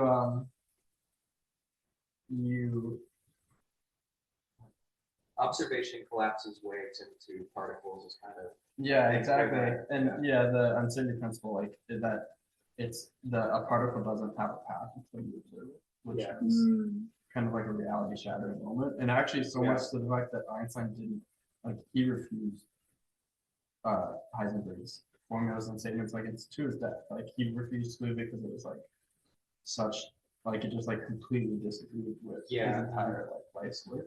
And like that wasn't like an egotistical reason, just like his understanding of the world like, didn't match. And still to this day, like we haven't really those. Oh no, it's like any physicist I've talked to is like, well, no one's happy about this. Like we all wish it didn't work this way. That's not what any of us intuitively Oh, thought. I think it's awesome. I'm glad that it works this way. It's crazy, man. I mean, it makes the universe very like magical and like this is like a fantasy world. Yeah. You know, and, Or I think Yeah, dude, I can I type. love magic. I hope we never know all the secrets. Like, if someone asked me if I wanted all of the knowledge of everything ever in the world, I would say no in a heartbeat. you can't. Be you like, just be God absolutely at that not. point. Yeah, literally. Can I just get a PBR? I don't want to know that's everything. Like, wisdom. I like magic. I like uncertainty. I like not knowing everything and theorizing and pondering and doing what we're doing now. Like, I want the option to learn everything, yeah. Oh, but what are the things that I want to learn? You know, okay. Well, yeah, which for example, is anything, but you you just don't have to put in wanna- the work. You know. You don't want to, for example, know what it is like to be eaten by a million ants. Oh, Yeah, no, yeah, no. that would That's not not be something enjoyable. you Yeah. want to know. Yeah, Right? no. I'd rather not. It's like, I'd rather be ignorant about what that Yeah. experience is. Yeah, I want to Man's choose. bliss. Yeah. Yeah, that's the wise choice. Is I don't want to know everything Yeah. because that's a mistake. Mhm. Mhm. Yeah, and we're just as defined by what we don't know. It's like, what we know. That's a good point. Oh, Yeah. It's just It just brings me back to the Boondocks thing where Sam Jackson's just screaming at him like, there are known knowns and there are unknown unknowns. There are known unknowns and unknown unknowns. Something you do not know that you do not know. This comes back to that art thing too. When we're talking about AI, is like what makes art so beautiful is the limitations. Is like it doesn't turn out exactly the way you intended. Actually, I think that's kind of definitional of art, right? Mhm. Like AI is not capable of making art. Whatever that is not what I would define as what art is. Would you define art as like it has to come from a place of like creativity from a person Yeah, I'd say it's or nature? it's like an intentional expression, Mm. which I don't think you have to be conscious in order to intend something. Yeah. A program is this, whether it's AI or a calculator, it's not really doing anything. It's an input and an output. That's What do actually you think of, exactly what like- my boss was saying about AI today. He was like, this doesn't think the way y'all think it does. Like, it's Yeah. literally just feeding you whatever you feed it. Like, it's like, it's not capable of having an Thought, intentional expression. Like, it's not capable of expressing something. It's not a lie. Because it's just taking in whatever we're giving it. Sorry, Yeah. that's really- uh, Sorry.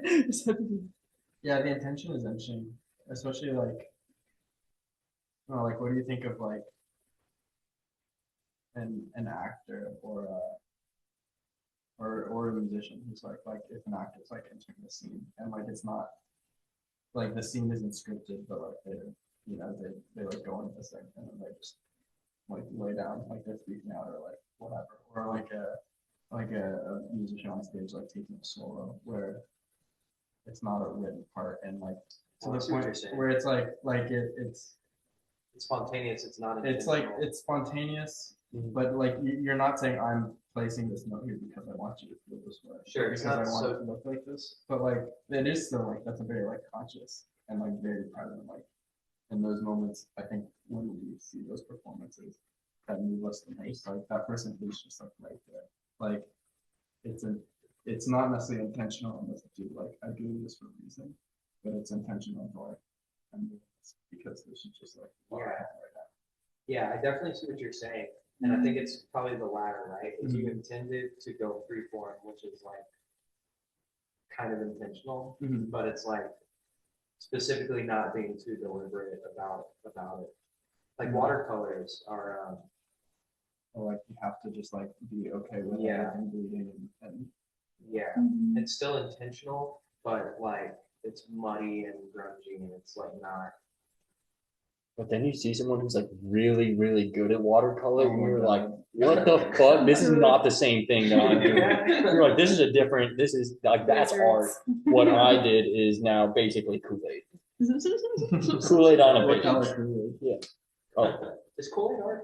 dude, For sure. It could be. Absolutely. grape, Should we make either grape or Kool-Aid cherry. I feel like a great scientist. Yeah, great scientist for sure. Fucking fruit We're on punch. to You'll need to make your own flavored drink powder, and one is red and the other one is red. Oh, yeah, there you go. Whenever different kinds our of red. first album comes out, it's just gonna be an AI generated image of the Kool-Aid man with red Kool-Aid, like Oh, with, yeah. like an eagle on his hands. Yeah, what are the flavors? We're gonna do like cherry and red apple. Have you okay? Yeah, When just you're red. talking, Just red. Yeah, we're like, we hate AI. No, this one's red and AI this one's generated the Kool-Aid red. man doing horrific shit. immediately sold out. I want to do a double EP where they're just both titled the red. Hell yeah. Makes them sound really- One's capital R, one's lowercase. Yeah. That is brilliant. One's got the Russian backwards R. That reminds me of my favorite band. They're called Margot and the Nuclear So and So's. Ooh, that's a great Um, name. they're awesome. They're fucking so cool. But they have this like insane catalog of music they released, and they did something similar where they have an album called Animal, and they have an album called Not Animal, and it's the same songs but unplugged versus. That's cool. And it's so yeah, Nice. Yeah, that's all. yeah, they're sick. Did we finish Aliens? I don't think Yeah. so. I think we can go No. deeper on this. I think we can. I don't think I'll Yeah, ever Justin, finish do Aliens. you even think? Do you think that they're out there? Yeah, I definitely believe in other life. I don't think too much about it. Yeah, it's funny. Like we've done over 220 of these, and everyone I've talked to is like, "There's definitely life out there." There has to be. Like that seems to be a unanimous Yeah. conclusion. Really, more specifically, I'm asking: do you think they've ever interacted with Earth or humanity, like some kind of intelligent extraterrestrial? And then we can get into interdimensional as well if we want. But How does the how I forget there's like what the statistics on so of like how old the universe is versus like how long it took for our species to develop and like what I don't know, this doesn't answer your question at all. They're like looking at like the rate that it would take for like intelligent life to develop and then hypothesizing the rate that like it would take for intelligent life to become like intergalactic like travel. right, they're like they have to I be forget what like the- a type 3 civilization before they even get. able Oh to- yeah, I forget all that stuff too. What is it? What is it? We're not even a type 1. I don't remember. A lot of Americans are probably type 2, I would say. Diabetes. Yeah. Oh, I see. Yeah, I stepped on your joke. My bad. No, you like, hit it perfect. That's exactly what I meant. That's so No, funny. you locked it in. That would have Um, gone over people's heads otherwise. So I believe they may have intervened, but then they like kind of dipped because they weren't that interested. yeah, I think they're still here. I think. Oh, we're the aliens. Maybe. True. Cats. yeah, Futurama. No, Cats are that's the aliens. mice. I'm just gonna be at Wait, the mice are the aliens? mice. Yeah. I'll tell you, there's an alien. Is mushrooms. Oh, Oh, yeah, yes. that's Fungus. facts. Yeah, Yes. Is not plants. Not it's people? not animals. Fungi is the closest related kingdom to animals out of all Really? the other Yeah. kingdoms. It's like at the origins of like bacteria, when bacteria was splitting into two different three. yes, two different branches. Branches related to it split off fungi and then whatever would eventually make animals. Damn. So we have a common ancestor with fungus. Is that Yeah. holy shit? Way back. Like That's nth crazy. degree cousin. I bet that's probably true of all life. I guess. Now Yeah. think about it. Like Yeah. everything starts Single somewhere, cell. assumably. Yeah. The primordial soup. Mhm. Yeah. And even just inside of us, like we're a whole universe. Like I have a whole universe worth Yeah. of microorganisms inside of me. Yeah, I heard something. It's like there's more cells that like, or more bacteria in your gut than Oh, like yes. cells that you actually have. And I was like, Yes. what the fuck? We are Oh, like yeah. You're more fully- not you than you. Yeah, we are like fully just walking giant colonies of bacteria. And if you zoom in enough, I guess we're mostly like we're more space than we are anything else because of like how tiny the parts of an atom are compared to all the space within it. I guess we're Yeah. technically more empty than anything. Water. Yeah. This is kind of attached to what happens after we die and the aliens argument in its own weird way. But do y'all think there's a point to life? Do you think there's a higher power? I don't- believe there's a higher power. I don't know what it is. So I guess you could call me agnostic / spiritual. I don't know. I'd say But I that. definitely believe I call it different things all the time. I call it God, goddess, spirit, thing, force, entity, source. Like, but I do absolutely 100%. I mean, I don't even believe in it. I think it's like a Carl Jung quote. It's like, I don't believe I know. Like, I've Oh, felt that's it. not- I know that there is some sort of Yeah. presence That's there. I just don't know how to quantify it. Like, I know exactly what you mean. It's a sense. It's an intuit. Yeah, you know it's there because you have experienced it. Yeah. I've always thought of it as like through the frame of luck Oh, interesting. Yeah. more I haven't than heard that one before. more than anything That's else. really neat because yeah. It's like it's like everything is going to happen one of a certain number of ways, Right. and we're just only getting the ones that we actually Like the experience. fact that you're here at all. Yeah, like everything really just does, in the grand scheme of things, to me at least, just kind of come down to luck. I haven't talked about this on the pod before, but That's crazy. You can say that after 200 episodes. yeah. Well, this is a new thing. It's almost like kind of embarrassing to say because of how I grew up. But I've been praying, and it's been working Yeah. Word. in a very like immediate, observable way. And I don't know what else to say about that besides I've been praying and it's been working. Yep. I don't no idea what the fuck to think about that.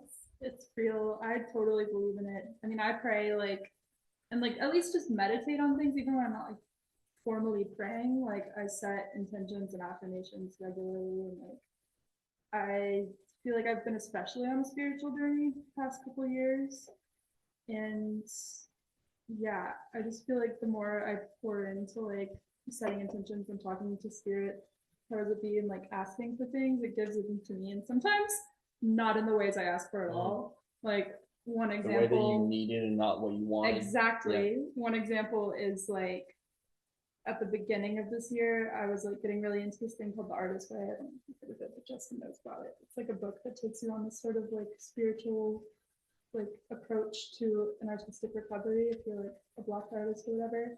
So one of the intentions that I took from the book that I was writing every day was like, thy will be done. I'm talking to God, the creator, thy will be done, thy will be done. Ironic, my boyfriend at the time, his name was Will. And then like after writing that so many times, he broke up with me. And I was like, I didn't mean that. I was like, I did not mean that will to be done. I was like, I did not want to lose him, like, but I was asking God regularly to do whatever it wanted to do with my life. And then that happened and I was devastated, but like I am kind of trying to find the positives in it and Yeah. see how it's pointing me in a new direction. And a lot of cool things have happened since then, as painful as it's been. But it's just one weird example that like kind of freaks me out when it happened. I was like, okay, I'm gonna start writing that. Something similar, I guess not similar, but something weird has been happening to me too, where like it kind of like freaks me out a little bit, where like I'm getting results, but also for some reason, whenever I try to get closer to that, I get like satanic imagery in my life. Oh. So it's like the closer I get to a relationship with God. For example, I was doing this in the shower and I just had my phone on like just auto playlist, and this artist I like hadn't heard their new single. I didn't know they had a new single, but their new single came out and it was called Baphomet. Oh yeah. And I'm like, this comes on like seconds after this prayer, and it's like I've had multiple things like that happen, where it's like, what are you trying to tell me? And it seems like, but you know, biblically, the people that God fucks with do not have good lives. Like in Old Testament, like Abraham was called a friend of God, and it's like that dude did not have a good life. Like Yeah, wasn't it the same thing with I want to say it was with John or Job? Yeah. Hard life. The people closest to, or Jesus, right? It's Yeah. like it's like that. Didn't exactly turn out well for him. Yeah, I mean, even Paul was like kind of one of Christ's like biggest critics, right? Before eventually becoming the leader of the church, even. Yeah, he was a tax collector named Saul, and he was like pretty unanimously hated by everyone. And then like changes his life around, like born again. Yeah. Also, one more thing about what you're saying about like the more you look for God, the more that Satan kind of approaches. It reminds me of one of my friends told me a couple of years ago. He said, "Love is not the opposite of hate. The opposite of hate would be like indifference." He says, because if you love and hate something, that's still coming from your emotion, but indifference is the removal of that emotion. So maybe Wow. that's saying that like God and the devil, maybe coming from the same place, Yeah. which That's is true. maybe belief, but Oh, man. or how you view something. But Yeah, I feel like you would enjoy thinking about that one for a That's while. interesting. There's certain things that like we could talk about later, but I just don't want to repeat myself too much. Mhm. But I've had some like weird experiences like along those lines that Yeah. Alice has heard before. Alice. But We need to put like a little Alice cutout, like Yeah. a doll or something over there. I'll come back. I have an Alice in Wonderland costume. Wait, yeah, you that's know a little really girl good. with a white dress, right? you gotta do. Alice has always been like my nickname. Like my mom always Really? calls me Alice. I fucking love Alice in Wonderland. Oh, Same. Lewis Carroll's a whole rabbit. Oh hole. yeah, I have When we this talk full about collection weird- of works, book this big. Really? Yeah, it's crazy. You're like a super. You're like more of a fan than I am. That's Oh, I'm awesome. obsessed. We were talking about. That's okay. Aliens, death, God, Anything we haven't covered. AI, Yeah, we pretty much covered it. PBR. Actually, we're getting about that time, so I won't keep you guys anymore. But the Red and the Red, June 5th. Where are y'all playing again? 5 spot. Five Spot. Check them out. I'll be there. I'll know if you're not and judge you if you're not there. Awesome. You thrown up gang signs. No, I was signing Sign 5 spot. languaging 5 spot. I put a 5 and then I didn't know how to do an S. Yeah, and I was so like, I don't know how to took say over. that in sign language, but I know how to spell it. Well, we'll definitely have to do this again sometime because we still have a lot to talk about. Oh yeah. Thank you all so much for being here. Thank you Appreciate for having you. Thank you, us. thank you. Yeah, literally hit me up anytime you want to promote something or not. So yeah. All right, I appreciate it. Again, check out the Red in the Red, June 5th at 5 Spot, and they've got music available now, Spotify, streaming platforms. Yeah. Everywhere. Cool. Right on, guys. And we'll see you next week. Bye bye. Bye, Alice.